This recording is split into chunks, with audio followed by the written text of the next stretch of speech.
Hello guys, welcome back to another video of electrostatics. Guys, आज हम electrostatics में continuous charge distribution के बारे में पढ़ने जा रहे हैं। तो अभी तक हमने इस वीडियो में इलेक्ट्रोस्टैटिक्स में क्या क्या कवर कर लिया है। तो हमने इलेक्ट्रिक चार्ज पढ़ लिया है, Coulomb's law, vector form of Coulomb's law, उसके कुछ इंपॉर्टेंट न्यूमेरिकल्स, उसके अलावा प्रिंसिपल ऑफ सुपरपोजिशन, परमिटिविटी और इलेक्ट्रिक फील्ड हमने कंप्लीट कर लिया है। और इलेक्ट्रिक फील्ड्स और ग्राफ ऑफ इलेक्ट्रिक फील्ड्स, ये सब कुछ हमने अच्छे से कर लिया है। तो अगर आपने ये सब कुछ पढ़ रखा है तो बने रहिए हमारे साथ और शुरू करते हैं इलेक्ट्रिक चार्ज डिस्ट्रीब्यूशन। लेकिन अगर आपने उन सब को नहीं पढ़ा है, आपको उन सब के बारे में नहीं मालूम है, तो प्लीज पहले आप वो सारे टॉपिक कवर करें, तभी इलेक्ट्रिक चार्ज डिस्ट्रीब्यूशन पढ़िएगा, ताकि आपको अच्छे से समझ में आए। देखिए इलेक्ट्रिक चार्ज डिस्ट्रीब्यूशन क्या है।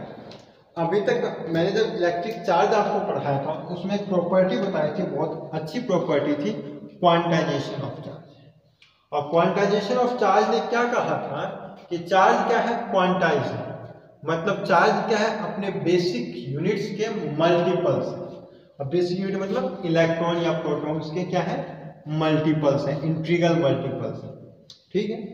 लेकिन क्या होता है, कई बार जो चार्ज हमारा है, जिस चार्ज के बारे में हम स्टडी कर रहे हैं, जिस सिस्टम पे हम वर्क कर रहे हैं, वो चार्ज इतना बड़ा होता है अमाउंट में कि उसके कंपेयर में बेसिक यूनिट कुछ भी नहीं होती। तो जब चार्ज का मैग्नीट्यूड उस चार्ज के बेसिक यूनिट से बहुत बड़ा होता है, बहुत बड़ा होता है, तो उस टाइम पे हम क्वांटाइजेशन ऑफ चार्ज की प्रॉपर्टी को नेग्लेक्ट कर देते हैं, क्वांटाइजेशन ऑफ चार्ज की प्रॉपर्टी को नेग्लेक्ट कर देते हैं। और हम एज्यूम क्या करते हैं कि चार्ज जो है वो क्वांटाइज ना होके कॉन्टिन्यूसली डिस्ट्रीब्यूटेड है किसी सरफेस या वॉल्यूम या लाइन पे। क्या है, चार्ज जब मैग्नीट्यूड जब बहुत ही बड़ा हो बेसिक यूनिट से, तो उस टाइम पे हम ये एजम्पशन करते हैं कि चार्ज क्वांटाइज ना हो करके, बल्कि वो क्या है, कॉन्टिन्यूसली डिस्ट्रीब्यूट है किसी भी सरफेस के वॉल्यूम पे या एरिया पे या लाइन पे, ठीक है। और ऐसे ही डिस्ट्रीब्यूशन ऑफ चार्ज को क्या कहते हैं, कॉन्टिन्यूअस चार्ज डिस्ट्रीब्यूशन। तो आप सबसे पहले कॉन्टिन्यूअस चार्ज डिस्ट्रीब्यूशन में एक लाइन लिखिए। ये कब लगाते हैं हम कॉन्टिन्यूअस चार्ज डिस्ट्रीब्यूशन, तो सबसे पहले लिखिए, if the magnitude of charge is much greater than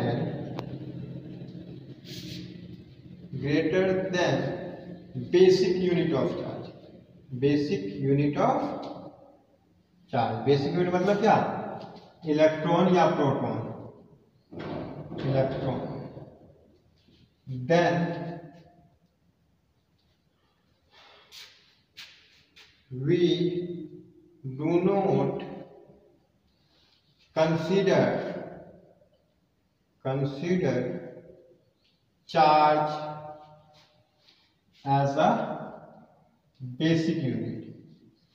Sorry, we just consider charge as a quantization. We do not consider quantization of the quantum theory of charge. We do not consider the quantum theory of charge. Consider the quantum theory of charge. The quantum theory of charge. Quantum theory of charge. हम quantum theory of charge को consider नहीं करते हैं। क्या करते हैं, लिखो, we assume that charge is spread continuously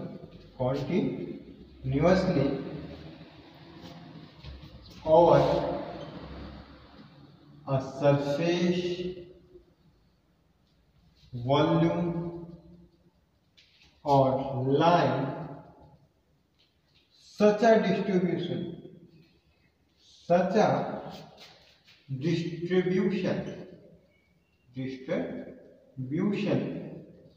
of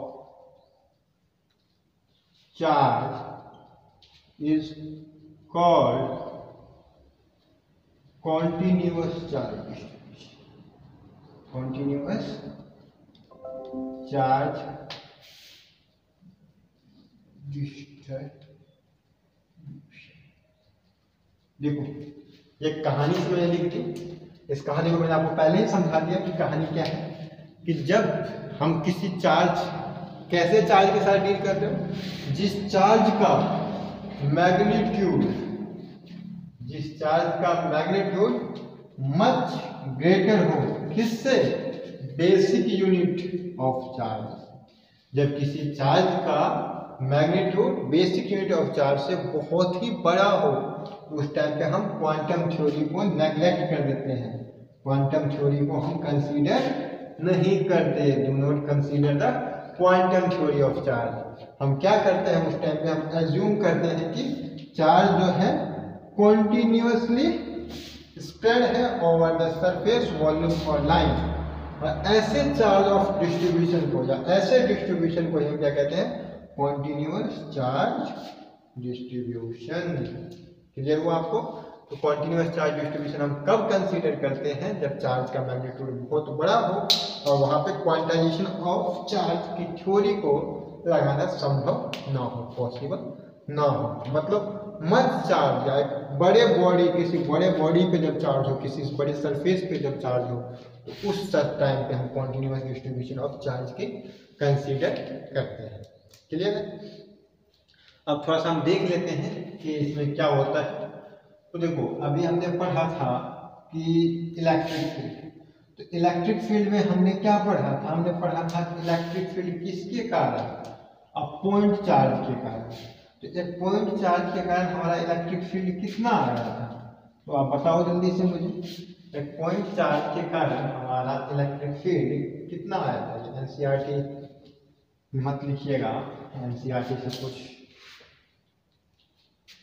देखिए। एक पॉइंट चार्ज में हमारा इलेक्ट्रिक फील्ड E कितना आया था, यह आया था 1/4 pi epsilon naught QR² r cap, या E equal to vector form में लिखते हैं तो आप ऐसे भी लिख सकते हो E equal to 1/QR³ r dash. ठीक है, डायरेक्शन बताने के लिए r डैश। तो दोनों में से कुछ भी लिखो चलेगा, ये भी यही है, ये भी वही है। ठीक है, तो ये हमारे पॉइंट चार्ज के कारण आया था। लेकिन जब हम कॉन्टिन्यूस चार्ज ऑफ डिस्ट्रीब्यूशन की बात करें तो उस टाइम पे इलेक्ट्रिक फील्ड कितना होगा, उस टाइम पे फोर्स कितना होगा। तो अब हेडिंग डालिए जल्दी से कॉपी में आप कि force and electric field and force due to contribution distribution of charge. ठीक है, तो कैसे कैलकुलेट करते हैं। ठीक है, force and electric field and force, electric field and force due to किसके कारण, continuous charge distribution, due to continuous charge distribution। तो कैसे कैलकुलेट करेंगे इलेक्ट्रिक फील्ड और फोर्स को कॉन्टिन्यूस चार्ज ऑफ डिस्ट्रीब्यूशन के कारण।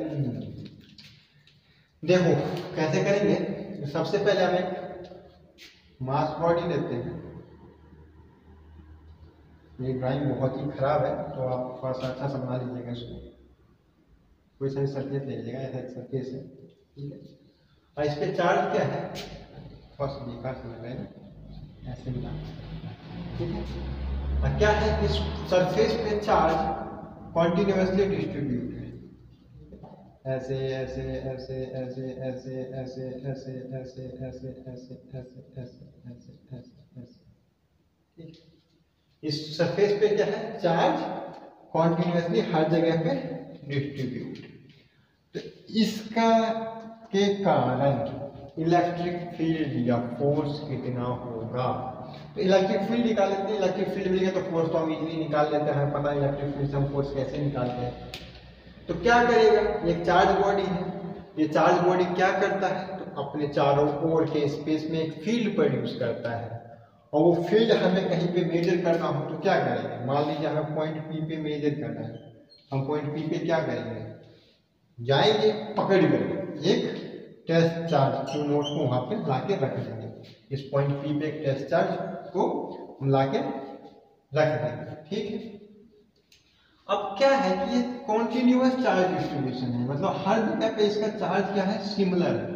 तो हम सबसे पहले क्या एज्यूम करेंगे? इस पूरे के कारण हम क्या करेंगे?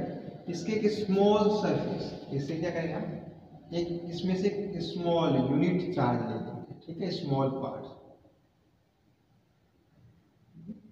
एक स्मॉल सरफेस जिसपे कितना है? डी।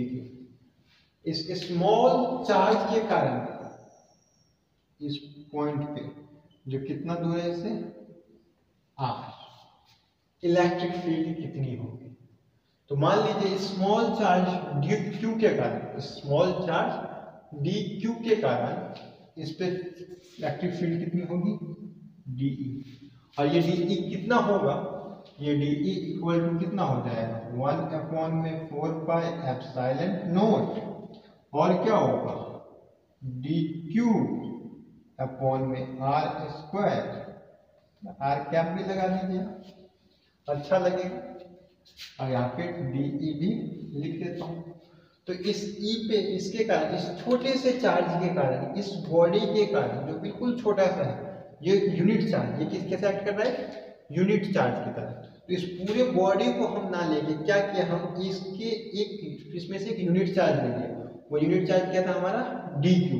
और इस यूनिट चार्ज क्यू के कारण इस पॉइंट पे इलेक्ट्रिक फील्ड कितना लगेगा? तो इस फॉर्मूले से हम निकाल सकते हैं। निकाल सकते हैं। हमने क्या किया? इस पूरे बॉडी में से सिर्फ एक यूनिट चार्ज ले लिया हमने, डी क्यू, और इस डी क्यू के कारण पॉइंट पी पे कितना इलेक्ट्रिक फील्ड लग रहा है? इतना लग रहा है, क्लियर है। तो इस डी क्यू के कारण इस पॉइंट पे इलेक्ट्रिक फील्ड इतना लगेगा, इसमें तो कोई डाउट नहीं है। तो इस टोटल के कारण कैसे लगेगा?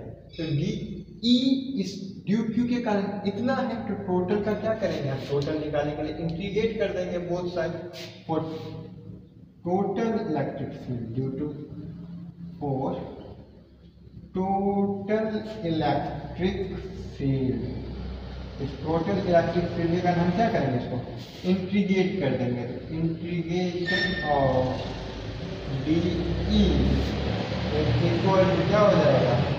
1/4 क्योंकि ये कांस्टेंट है। आर ये डिस्टेंस भी, इस चार्ज से इसका डिस्टेंस पॉइंट पे निकाले तो डिस्टेंस तो कांस्टेंट ही होगा। इस बॉडी से इस पॉइंट पी का डिस्टेंस क्या होगा? कांस्टेंट होगा। तो पॉइंट पी फिक्स है, तो हाँ अलग अलग पॉइंट पे अलग होगा, लेकिन इस पॉइंट पी पे निकाले तो पी का डिस्टेंस तो फिक्स है, तो आर भी फिक्स होगा। तो आर स्क्वायर को भी आप बाहर निकालो, तो आर मत निकालो क्योंकि आर पे भी कई बार डिपेंड करता है। तो 1/4 इंटीग्रेशन आप लिख सकते हो डी क्यू अपॉन में आर स्क्वायर आर, क्योंकि आर पे भी डी क्यू की वैल्यू डिपेंड करेगी। तो D E total electric field E equal to D E which is equal to 4πε R Q are.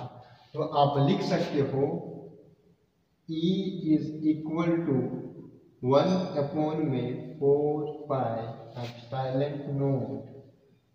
D Q by R dash R. तो electric field कितना होगा किसी कॉन्टिन्यूअस चार्ज डिस्ट्रीब्यूशन का, वो हम ऐसे निकाल सकते हैं। समझ में आ गया आपको? हमने क्या किया फिर से देख लीजिए एक बार। इस पूरे बॉडी में से हमने एक यूनिट चार्ज निकाल दिया डी क्यू। इस डी क्यू के कारण पॉइंट पी पे इलेक्ट्रिक फील्ड कितना आएगा, वो हमने point electric field due two point charge से पढ़ रखा था। अब इस डी क्यू पॉइंट चार्ज के कारण हमने इलेक्ट्रिक फील्ड निकाल दिया। अब टोटल बॉडी का निकालना था, हमने क्या किया? दोनों side for total electric integrate कर दिया, दोनों साइड इंटीग्रेट कर दिया बोथ साइड। इंटीग्रेशन क्या हमारा क्या आ जाएगा? डी इक्वल टू, ये कांस्टेंट था बाहर, तो D Q upon R square R का, तो हमारा टोटल इलेक्ट्रिक फील्ड आ गया। क्लियर? ये कैसे निकाल सकते हैं? अब इलेक्ट्रिक फील्ड आ गया तो इसको मैं रफ कर दूं, ये तो आपको फॉर्मूला मैंने रिमेंबर करवाने के लिए लिखा है। तो हम फोर्स भी निकाल सकते हैं, इस हेडिंग को भी रफ कर देता हूँ। तो आप इलेक्ट्रिक फील्ड निकाल लोगे तो आपने इलेक्ट्रिक फील्ड में एक पार्ट पढ़ी थी, फोर्स इक्वल टू क्या होता है? फोर्स इक्वल टू क्या होता है? तो फोर्स इक्वल टू आपने पढ़ा था जिस चार्ज पे इलेक्ट्रिक फील्ड लग रहा है वो charge into electric field F equal to Q E. देखिए ना होता है फोर्स इक्वल टू क्या होता है, तो force equal to Q E क्या होता है क्यू ई, और ई हमारा कितना है 1/4 due to R Q by R, E की वैल्यू कर दो। इस क्यू नोट पे फोर्स, इस चार्ज के कारण फोर्स कितना लगेगा, क्योंकि फोर्स क्या होता है इलेक्ट्रिक फील्ड है तो ये फोर्स भी लगाएगा, और वो फोर्स कितना लगाएगा, इसमें जो फोर्स लगेगा वो फोर्स कितना लगेगा, तो ये क्यू नोट इंटू ई, तो हमारा फोर्स इक्वल टू क्या हो जाएगा क्यू नोट इंटू ई। तो क्यू नोट ये हमारा कितना है 1/4 pi epsilon naught into D Q by R square R cap.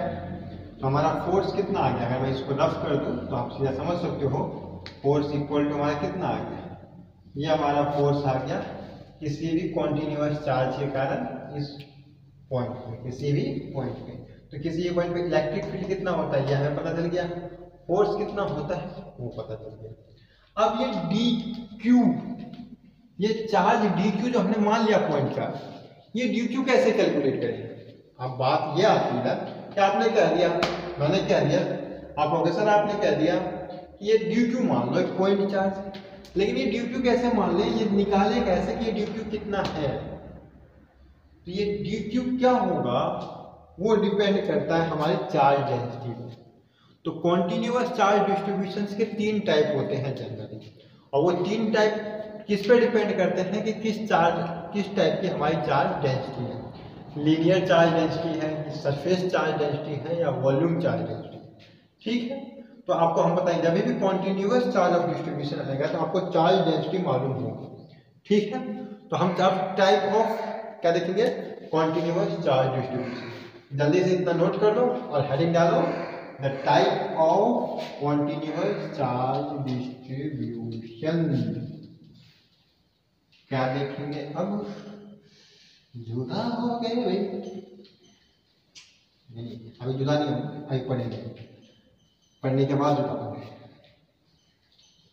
Clear है, ठीक है। तो अब हाइट डालिए,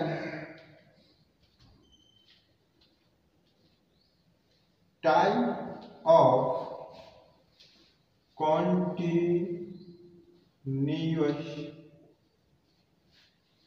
चार्ज डिस्ट्रीब्यूशन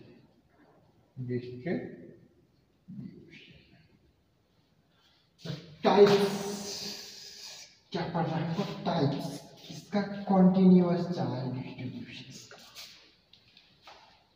तो सबसे पहला टाइप जो होता है वो होता है हमारा linear charge distribution. Linear charge distribution, linear charge distribution, and it is denoted by lambda. Linear charge distribution. तो लीनियर चार्ज डिस्ट्रीब्यूशन क्या होगा, तब जब हमारा चार्ज डेंसिटी, लीनियर का थोड़ा सा एल कैपिटल कर लो, जब हमारा चार्ज डेंसिटी क्या हो लीनियर, जब क्या हो चार्ज किसी लाइन पे स्प्रेड हो, ये चार्ज जो फैलता है, ये जो चार्ज फैला हुआ है, जो डिस्ट्रीब्यूट है वो किसी लाइन पे फैला हुआ हो, तो उस टाइम पे क्या होगा हमारा लीनियर चार्ज डिस्ट्रीब्यूशन होगा। व्हेन ये कब होगा, जब हमारा चार्ज डिस्ट्रीब्यूशन कैसा होगा किसी लाइन पे होगा, किसी लाइन पे जब चार्ज डिस्ट्रीब्यूशन कैसा होगा किसी लाइन पे चार्ज डिस्ट्रीब्यूशन होगा। मान लीजिए चार्ज लाइन की लेंथ कितनी है L, तो चार्ज डिस्ट्रीब्यूशन किस पे हो, जब हमारा चार्ज डिस्ट्रीब्यूशन किस पे हो किसी लाइन पे हो, तो कह सकते हो इफ चार्ज इज डिस्ट्रीब्यूटेड या charge is spread over a line then such type of distribution is called linear charge distribution। लिखने की कोई जरूरत नहीं है, डेफिनेशन कोई नहीं पूछने वाला है, मत याद रखना डेफिनेशन, छोड़ दो डेफिनेशन, याद क्या रखना है वो देखो। तो ये लीनियर चार्ज डिस्ट्रीब्यूशन में हमें मेनली इस टाइप्स किसके लिए पढ़ना है, तो जो हमारा फील्ड आया था उसमें जो वो डी क्यू था ना, वो डी क्यू हम कैसे निकालें इसके लिए पढ़ रहे हैं। तो देखो इस टोटल एल लेंथ पे ये चार्ज फैला हुआ है। अब मान लो इस लाइन की जो लीनियर चार्ज डेंसिटी हमको मालूम चल जाए, इस लाइन की अगर हमें लीनियर चार्ज डेंसिटी मालूम चल जाए तो लीनियर चार्ज डेंसिटी कितना होगा, तो लीनियर चार्ज डेंसिटी हम किस क्या बात कर रहे हैं, हम किसकी बात कर रहे हैं, लीनियर चार्ज डेंसिटी की, linear charge density, charge density. आपको कभी भी कॉन्टिन्यूअस चार्ज डिस्ट्रीब्यूशन देगा ना तो उसमें चार्ज की डेंसिटी जरूर बताएगा, चार्ज डेंसिटी आपको जरूर बताएगा। कुछ लीनियर चार्ज कोई भी सरफेस है इसकी चार्ज डेंसिटी कितनी है, तो आपको चार्ज डेंसिटी दे रखा होगा, तो यहाँ पे लीनियर चार्ज डेंसिटी है। इस लीनियर चार्ज डेंसिटी को हम किससे डिनोट करते हैं, लैम्डा से, किससे, लैम्डा। और डेंसिटी किसके इक्वल होता है, amount of charge, amount of charge कितना हो गया, मान लो डी क्यू, चार्ज कितना हो गया डी क्यू, अपॉन में क्या हो जाएगा, लेंथ, ठीक है। अगर लार्ज लीनियर चार्ज डेंसिटी निकालना है तो वो क्या हो जाएगा, डी क्यू अपॉन में एल, लेंथ एल।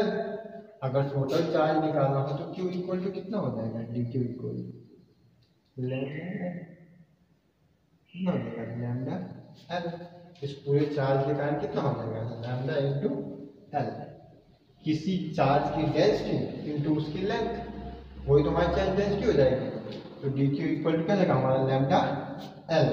तो ठीक है, तो हमारा डी क्यू का वैल्यू हम यहाँ से निकाल सकते हैं, क्या आ गया हमारी, लैम्डा एल, क्या आ गई, लैम्डा एल। तो लीनियर चार्ज डेंसिटी में लीनियर चार्ज डेंसिटी कितनी होती है, D Q by D L, linear charge density equal to D Q by L, D Q by L, याद रखिएगा, डी क्यू इक्वल टू क्या हमारा इंटू लैम्डा इंटू एल। तो अगर लीनियर चार्ज डिस्ट्रीब्यूशन होगा तो ई कितनी होगी, तो ई हमारी हो जाएगी 1 में 4 pi epsilon naught lambda L upon में R square R cap.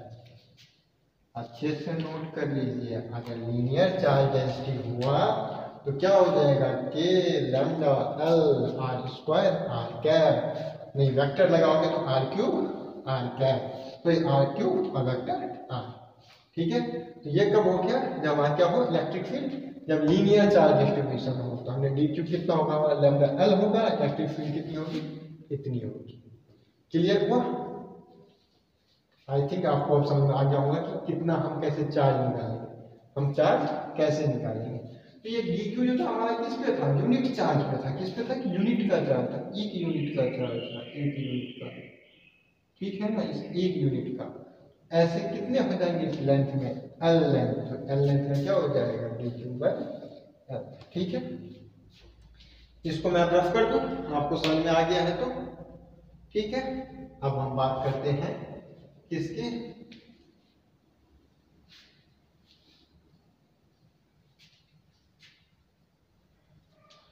Charge upon में वॉल्यूम, वॉल्यूम इनटू लेंथ, ये हमारी होगी लीनियर के कारण, तो आप नोट कर लीजिएगा, लीनियर चार्ज के कारण इलेक्ट्रिक फील्ड कितनी आई, तो 1/4 pi epsilon naught lambda L upon में आर स्क्वायर आर कैप आई। अगर फोर्स पूछे तो लीनियर के कारण फोर्स लिख लीजिएगा, 1/4 pi epsilon naught lambda L upon में Q naught R square R cap आएगी, ये हो गया लीनियर के कारण। अगर हम बात करें किसकी, सरफेस एरिया के कारण, किसके कारण, सरफेस चार्ज है, ये तो लीनियर चार्ज है।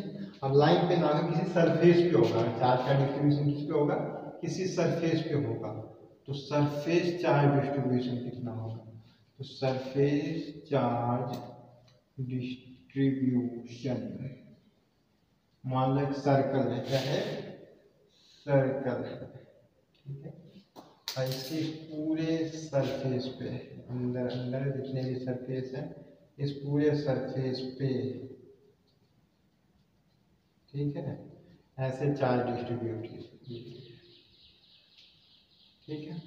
तो इस सरफेस का जो सरफेस चार्ज डेंसिटी होगी, मतलब चार्ज पर यूनिट एरिया जो होगा, सरफेस चार्ज डेंसिटी मतलब charge per unit area, surface charge density मतलब जो होगा उसको रिलेट करते हैं।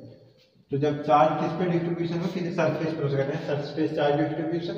इसमें जो हमारा अहम रोल निभाएगा वो क्या निभाएगा, सरफेस चार्ज डेंसिटी। क्या निभाएगा, सरफेस चार्ज डेंसिटी। वो हमारा कितना होगा, सरफेस चार्ज डेंसिटी वो होता है, हम जो करते हैं उसको सिग्मा से, वो कितना होगा, तो चार्ज अपॉन में क्या हो जाएगा, चार्ज अपॉन में इसका एरिया, तो चार्ज अपॉन में एस, तो sigma equal to D Q by D S, ये याद रखिएगा। तो डी क्यू इक्वल टू आपका क्या हो जाएगा, सिग्मा एस। बहुत इंपॉर्टेंट है, ये हो गया आपका सरफेस चार्ज डेंसिटी और ये आपका हो गया इसका एरिया। तो क्या हो जाएगा, surface charge density equal to charge upon में एरिया, और charge equal to surface charge density into area. बहुत इंपॉर्टेंट है।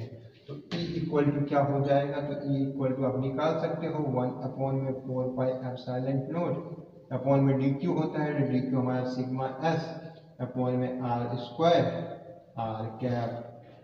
क्लियर है, इतना निकाल सकते हैं हम डी क्यू।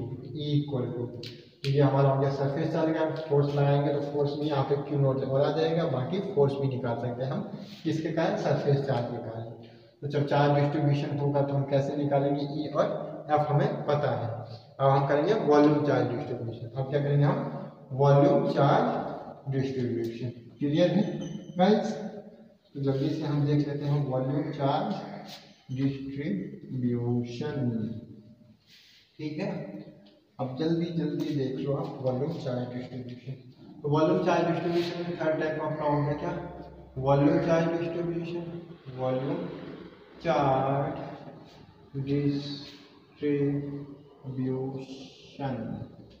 इसमें जो वॉल्यूम चार्ज डेंसिटी होगी, जब किसी वॉल्यूम पे, किसी स्फीयर के पूरे वॉल्यूम पे, ठीक है, किसी बॉडी के पूरे वॉल्यूम में चार्ज ऐसे डिस्ट्रीब्यूट हो। ठीक है, अब इसके लिए क्या करेंगे, इसके लिए पहले वॉल्यूम चार्ज डेंसिटी क्या लिखेंगे हम, रो क्या होता है हमारा, वॉल्यूम चार्ज डेंसिटी। ये क्या हो गया हमारा, वॉल्यूम चार्ज डेंसिटी। अब वॉल्यूम चार्ज डेंसिटी कितना होगा, तो volume charge density equal to होगा चार्ज अपॉन में volume, V charge into volume. तो डी क्यू इक्वल टू क्या हो जाएगा हमारा डी क्यू अपॉन में D V, D Q upon में डी वी। स्मॉल निकालना है, स्मॉल चार्ज में डी वी होगा, टोटल क्या होगा, क्यू अपॉन में वी होगा, तो रॉ वी क्या हो जाएगा, रॉ वी हो जाएगा आपका। ठीक है, क्या हो जाएगा, रॉ वी या रॉ डी वी, कुछ भी लिखो। ठीक है, रॉ डी वी। ठीक है, स्मॉल चार्ज के लिए डी क्यू, वैसे टोटल चार्ज के लिए वी। तो यहाँ पे हमारा E इक्वल टू कितना आ जाएगा, E इक्वल टू हो जाएगा 1 अपॉन में 4 पाई एप्सिलॉन नॉट। तो डी क्यू हमें निकालना होता है, डी क्यू हमारा आ गया, डी क्यू कितना आ गया, रॉ डी वी अपॉन में आर स्क्वायर आर क्या। ठीक है, तो ये हमारा हो गया फ्लूइड के कारण वॉल्यूम चार्ज डिस्ट्रीब्यूशन के कारण। तो ये तीनों चीज आपको अच्छे से याद रखना है। क्या क्या याद रखना है, उसको आप नोट कर लीजिए जल्दी से। आप फिर से मैं एक बार डिवाइड करवाता हूँ, एक हम न्यूमेरिकल देखेंगे जल्दी से। तो जल्दी इसको नोट कर लीजिए आप। तो आपको जो याद रखना है वो क्या याद रखना है, बहुत ही अच्छे से जो याद रखना है जो आपके काम आएगा। बाकी इसमें ज़्यादा कुछ इतना, जो सबसे इम्पोर्टेंट चीज़ है वो ये याद रखना है कि जब लीनियर चार्ज डिस्ट्रीब्यूशन हो, क्या हो, लीनियर चार्ज डिस्ट्रीब्यूशन LCD हो हमारा, तब हमारा इलेक्ट्रिक फील्ड जो होगा वो कितना होगा, तो वो होगा 1 अपॉन में 4 pi epsilon naught lambda D L, length D L integration करेंगे D L R cap R naught. ठीक है, अगर हमारा क्या हो, surface charge SCD, surface charge density हो, तो हमारा ई क्या होगा, अभी हमने निकाला था, क्या होगा 1 अपॉन में 4 पाई एप्सिलॉन नॉट, और क्या हो जाएगा हमारा surface charge density into area ds, small charge के लिए area ds, small area into r। यहाँ पे इंटीग्रेशन किसका, एरिया का, ऐसे यहाँ पे इंटीग्रेशन किसका है, L से एरिया, और यहाँ पे r है। इस dl का इंटीग्रेशन यहाँ तक, कोई लेंथ L तक, इस ds का इंटीग्रेशन किसके लिए, S के लिए, और तीसरा क्या हो जाएगा हमारा वॉल्यूम चार्ज डेंसिटी VCD का इलेक्ट्रिक फील्ड कितना हो जाएगा 1/4 पाई अपॉन में volume V equal to rho dV/r²। तो ये तीनों चीज आपको याद रखना है। तीनों के लिए इलेक्ट्रिक फील्ड कितना होगा, फोर्स इक्वल टू क्या होगा, जिस चार्ज पे लगाना है उससे मल्टीप्लाई कर दो तो आपका फोर्स भी आ जाएगा। तो कॉन्टिन्यूअस चार्ज डिस्ट्रीब्यूशन में इलेक्ट्रिक फील्ड कितना होता है वो हमने देख लिया, और इस पे हम एक न्यूमेरिकल कर लेते हैं। ठीक है, जल्दी से इसको आप नोट कर लीजिए। तो आप देखिए जल्दी से इसको नोट करने के बाद जल्दी जल्दी मैं जनरल फॉर्म करवाता हूँ, इसके बाद एक CBSE में आया हुआ क्वेश्चन है मैं जो आपको दे दूंगा, वो आपको खुद करना है। ठीक है, एक चार्ज, एक क्या है, चार्ज बॉडी है, कैसे, लीनियर चार्ज बॉडी, ऐसे ऐसे ऐसे ऐसे इस पे चार्ज डिस्ट्रीब्यूट, इसका लेंथ कितना है, मान लो इसका लेंथ कितना है, लेंथ हमको नहीं, मान लो लेंथ नहीं, ठीक है, इससे एक पॉइंट P लूँ, इसके यहाँ से पॉइंट O से पॉइंट P लूँ, जो इसकी दूरी कितनी है R, ये कितना दूर है यहाँ से R। तो इस पॉइंट P पे, इस पॉइंट P पे